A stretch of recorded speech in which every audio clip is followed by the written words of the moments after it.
To make a quick video on repairing the display screen on my Precor elliptical EFX 5.17i, and I actually ended up buying another one because the display screen went bad, and I used this one, but I ended up trying to, because I don't want to waste that whole piece of equipment there, so I ended up trying to repair the original, and I did. So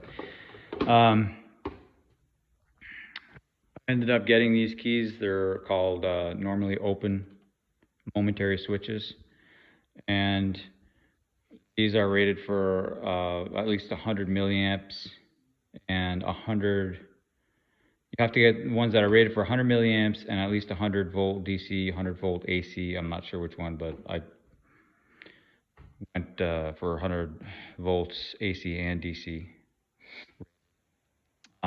These are higher than that, but I got these on digikey.com, digi-key.com, and you can get a tech to help you there, and he helped me choose these.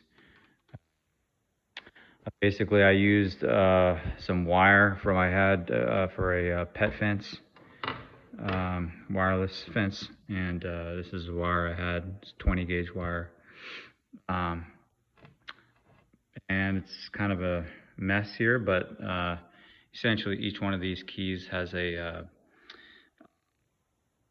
pin for normally open, and I just attached it and then ran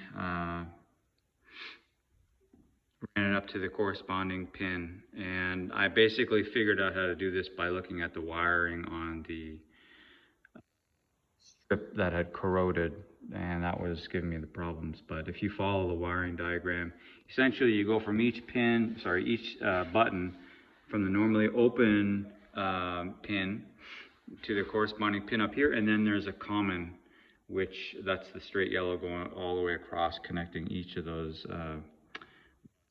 That's about it. The soldering job, I didn't use any flux, or I'm not a pro. I've only done it a couple of times, so real messy. But and for the common, I just scraped off a piece of the wire. Sorry if it's not and exposed the metal, and then just put a little solder joint so that that was the easiest way I could do it. So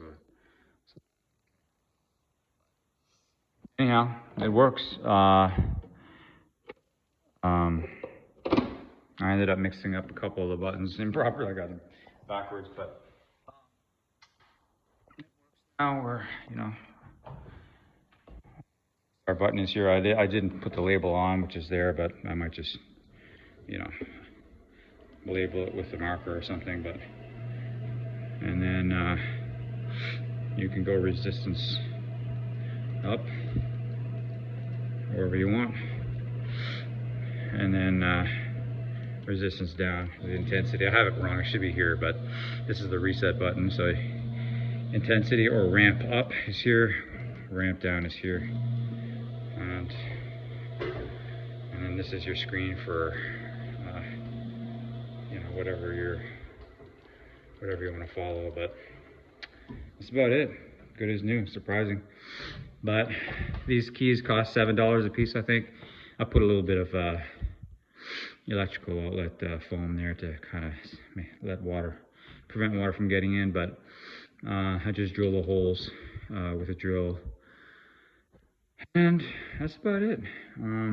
Pretty easy fix, definitely worth doing. Again, it cost me about 50 bucks or so, and definitely worth doing if it saves this elliptical machine, which I've put 1 billion miles on so far. So super durable, and if this keeps on for